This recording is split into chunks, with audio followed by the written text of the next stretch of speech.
Welcome everybody, and thank you for attending this webinar this afternoon. My name is Justin Fox. I'm the General Manager of Private Wealth at Trustees Executors, and I'm really excited to be here today to talk about charities.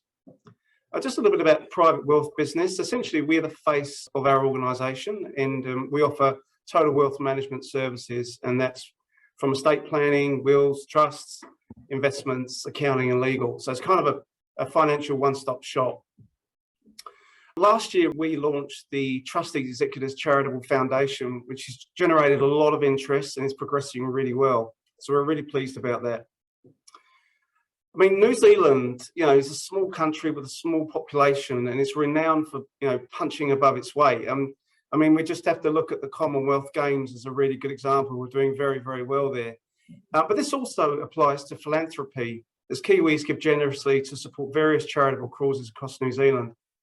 There's approximately 28,000 registered charities, and combined individuals and trusts and charities give, billions of dollars per annum to various charitable causes. And what's really interesting about that statistic, there's a lot of that, just probably around 50 or even under 50%, comes from personal donations, and that's from very wealthy individuals to somebody who's raising charity with a bucket outside the warehouse, which is an amazing effort from everyday Kiwis. I'm also a trustee of a charitable trust, which gives me a lot of personal satisfaction that I'm helping the community and trying to give something back worthwhile. And I'm sure there's many people on this call who are involved in similar activities. So essentially what we're doing is actually giving up our time, if it's not for profit, for free, for the greater good. But it's worthy to note that as a trustee, that also carries a lot of responsibilities and also some risks. So it's really worthwhile to find out, like, if you are joining a charity, what you're actually getting into and what those responsibilities and risks are. And to help us explain that a bit further, I'd like to hand over to Tyler Ward, who's our Charitable Trust Manager. She looks after our charitable trust portfolio and also our foundation, and is doing a fantastic job for us. I'd like to introduce Tyler. Thank you, Tyler. Kia ora tātou katoa. My name is Tyler, and I'm joining Justin in this webinar today to talk to you about the role of a trustee of a charity. As Justin said, I'm the Trust Manager of Charities here at Trustees Executors, and I've been working in the financial services industry for 12 years, with the last 10 of those in trustee services, and I've been specialising in charitable trusts for 6 years. Like Justin, I'm also involved as a charity for a not-for-profit outside of Trustees Executors. Today, we're going to be focusing on the duties and obligations of trustees of a charitable trust, particularly in relation to Part 3 of the Trust Act 2019. And we're going to keep it at a relatively high level, as every charitable trust has a different deed, purpose, and assets, activities. It's just not possible to cover all situations. However, we hope after today's session you feel more educated in your role as an existing trustee, or if you're looking to join the charity as a trustee, you'll feel more comfortable with that decision. Maybe you'll also take away a couple of action points today for you or the charity you're involved in.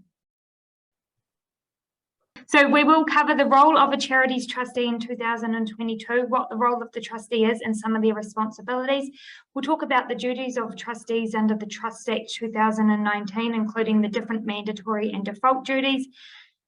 There's a few interesting points we'll cover, and then towards the end, we'll answer any questions that you have. Okay, thanks, Tyler.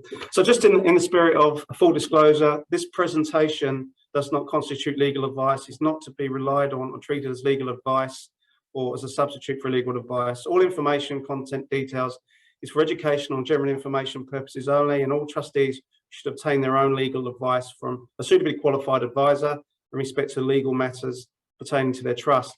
Trustees Executors Limited will accept no responsibility for any action taken by any trustee in reliance on the content.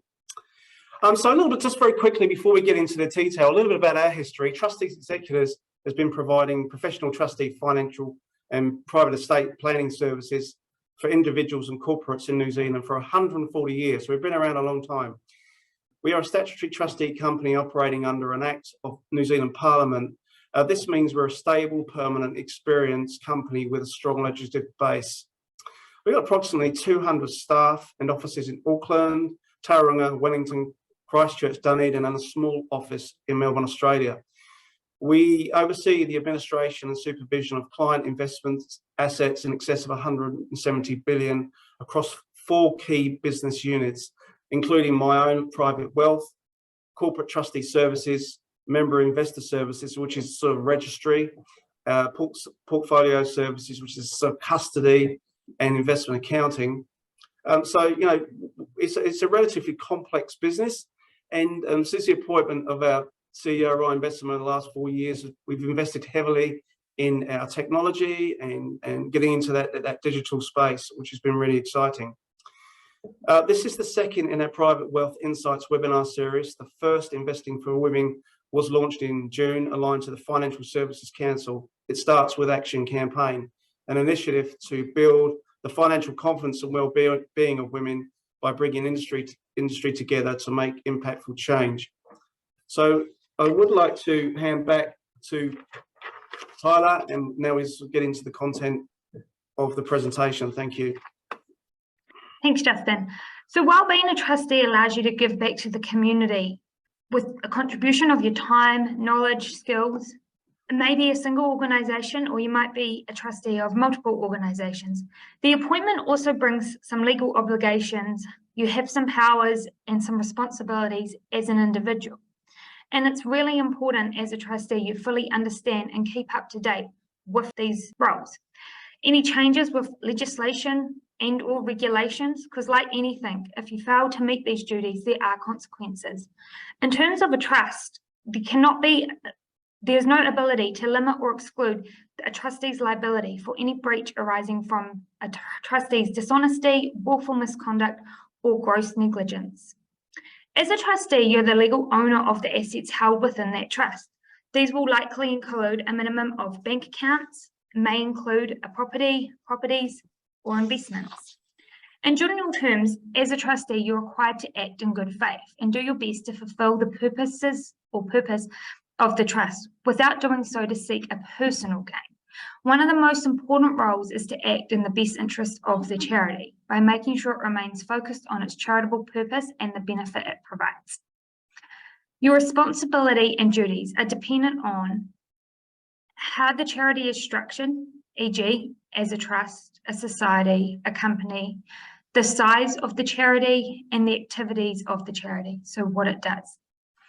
The rules of the charity, this may be a deed, subsequent variations, or a constitution, and a range of legislation, again, depending on the structure. We also wanted to touch on some of the general responsibilities in regards to financial reporting. 6 months after your charity's balance date, you're required to file an annual return in line with the relevant tiered XRB standards, that's the External Reporting Board. This isn't just a financial statement that shows your income, expenses, and the likes, but it includes a performance report, which gives an overall picture of your entity and tells a story over the last 12 months. It's really important as a trustee, you review the purpose, mission, structure, and outputs information put on your performance report each year, and not just the financial aspect to ensure accuracy. This becomes a public information and can be accessed at any time via the Charities Services website. While your deed may not require your charity to undergo an audit, currently with expenses over $550,000 for each of the 2 prior periods, you are required to have an audit or a review by a qualified auditor. So it's really important as an organisation you keep up to date with the standards, which do change from time to time. And as you are likely to be aware, the Charities Act 2005 is currently under review. It's expected to be introduced to Parliament later this year, with the changes expected to come into effect next year. If you're an organisation that receives funding, it's really important you ensure you're aware of the accountability or conditions to each grant you receive. Every funder has different requirements. Some are minimal, like a receipt is sufficient. For others, they require a detailed report, copies of receipts to show the spending. This also differs dependent on the value of the grant. If you've received funding from, say, 3 different sources to fund a particular program, you're likely to have 3 different requirements you need to meet in terms of accountability and conditions. Failing to meet the required conditions of that grant may mean you may not receive milestone payments, future funding, or you may even find yourself in a position you have to repay the grant. Hey, look, thanks for that, Tyler. Sorry, I just forgot to mention we've got if you've got any questions, please put them through on the chat. That'd be fantastic, and we will endeavour to answer those. Thanks, Tyler. It's great information. I'm keen to hear from you in your capacity as a trustee of a charity, how you've demonstrated the concepts of acting in good faith and acting in the best interests of your charity. Yes, so I found myself in a position more than once where I've had to have a conversation as a new trustee with existing trustees around something they've funded. It may have been funded for a number of years, or it may have just been a one-off, but overall it actually wasn't considered an appropriate allocation of funds. It was really tricky, and it's always a little bit awkward telling somebody they probably shouldn't be doing what they were doing. But I know in order for myself to have fulfilled my role acting as trustee, I really needed to address it. Another example was in relation to a facility that's hired out for use of the community. We undertook an exercise and gave consideration to how we approach the hiring of it going forward, particularly with how things have been the last 2 years. When we approached it, we looked at the day-to-day goings, the administration, the finance, and even from a risk perspective. And it certainly appeared to be the most sensible option to limit the availability in terms of hours and who it was available to. However, when we referred back to the how and why and the fact why the hall was set up 100 years ago, by doing so as trustees, we were actually limiting our ability of achieving the charitable purpose, which is to provide a community facility. Excellent. No, that's really good. That's a really good example. Thanks, Tyler. I suggest we move on to the next topic, the duties of trustee under the Trust Act. Yeah, so the Trust Act 2019 came into force on the 30th of January 2021, replacing the Trustee Act 1956, and applies to all trusts, even those set up prior to the 30th of January 2021. The purpose of the Act was to restate and reform trust law here in New Zealand, and it also sets out the core principles of law, default administration rules, and mechanisms to resolve trust-related disputes. It also makes the law of trusts more accessible. The Act has 184 sections and is split into 9 parts. Today we're focusing on Part 3, which is being trustees, duties, and information obligations. It sets out some mandatory duties that always apply, no matter what. Default duties for trustees, which can be modified or excluded in the terms of the trust, as well as trustee exemption and indemnity clauses, and covers documents that is required to be kept by a trustee. All of the duties, whether default or mandatory, must be exercised in regard for the context and objects of the trust. So if you haven't already, now is a really good time to consider the Act against your charity's current deed. We'll start by looking at the mandatory duties. So the mandatory duties are set out in sections 23 to 27 of the Trust Act 2019. These are the ones that can't be modified. So even if they're not outlined in your current deed, they apply. Section 23 is duty to know the terms of the trust. So as a trustee, you need to know the terms of the trust. And while you won't and shouldn't know the deed in any variations word for word, you are required to know the context. You as a trustee, you're also required to keep a copy of these core documents and be able to understand the terms of the trust. There's also a number of other documents required to be held by at least one of the trustees at all times, and they must have them readily available on request by other trustees. At the time a trusteeship ends, the trustee holding these documents must pass them on to the continuing trustees. Section 24, a duty to act in accordance with the terms of the trust. Again, why it's really important to know the terms of the trust or how to access them. Section 25 takes us to a duty to act honestly in good faith. Section 26, there's a duty to act for benefit of beneficiaries or to further permitted purposes of the trust. And the last mandatory duty is under Section 27, which is a duty to exercise powers for proper purpose.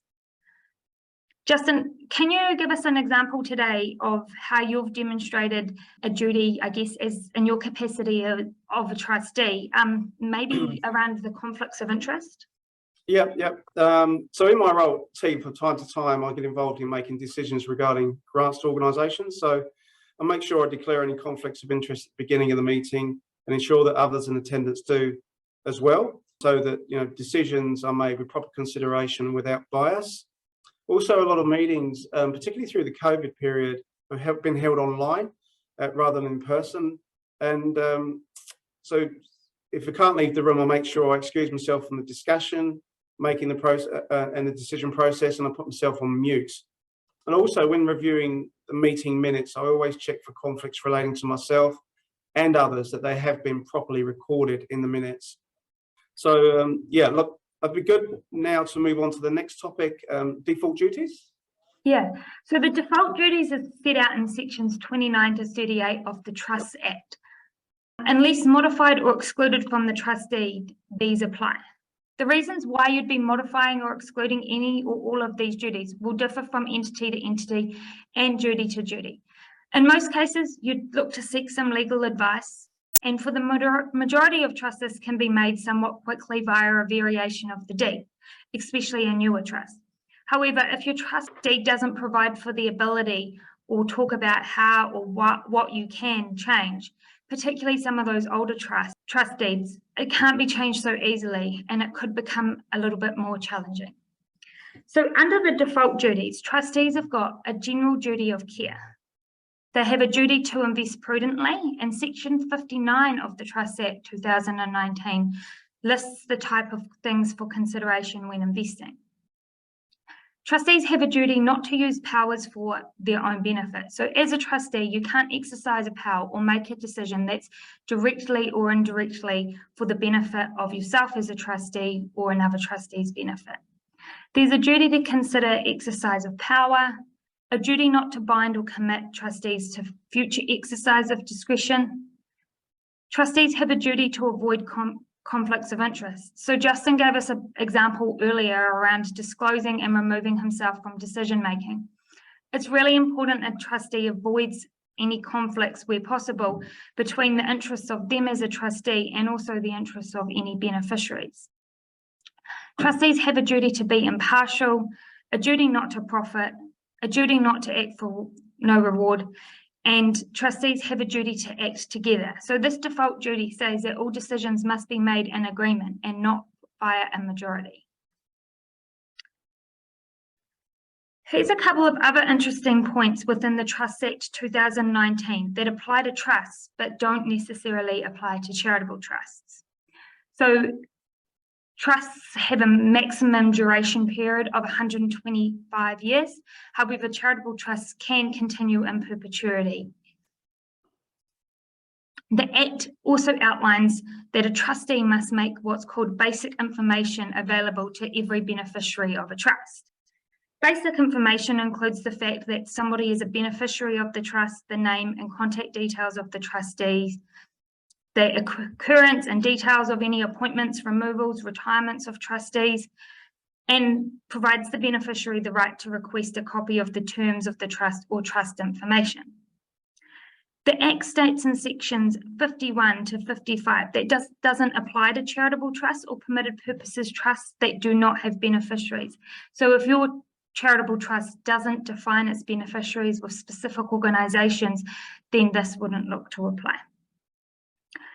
It also touches on the rules around termination or variation of deeds. However, it doesn't specifically cover charitable trusts. So you may find yourself wanting or needing to vary the terms of a trust.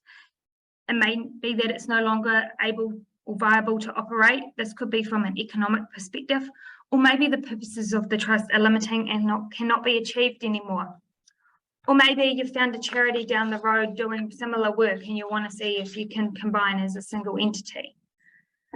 Where there is no power to vary the trust or wind up, this can become problematic, and you may need the assistance of the High Court to approve the variation or variations or in relation to the termination of the charitable trust.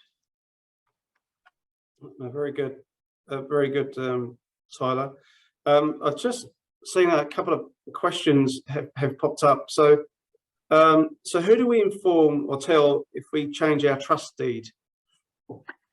Yeah, so I guess first of all is double checking within your deed if you do have the ability to make a variation.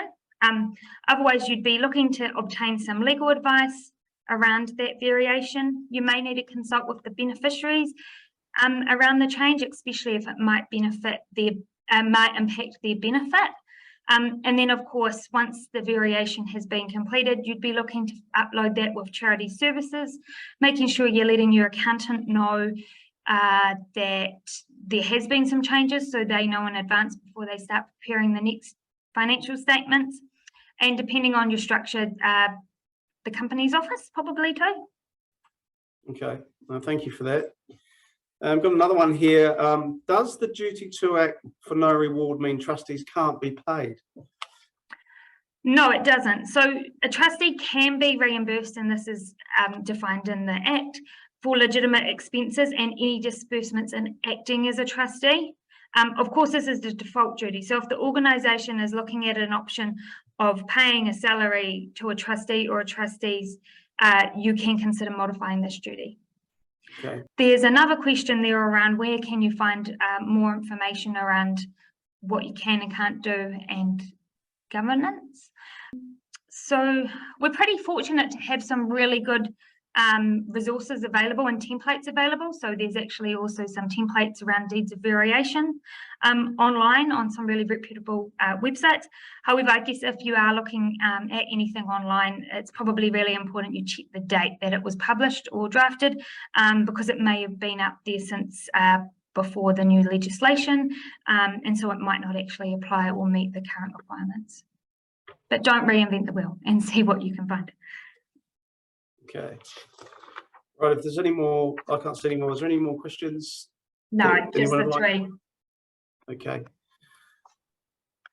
Well, thank you, everyone. We've come sort of to the end, and we've covered a lot of information here. There's a lot of information to take in, and thank you for your time.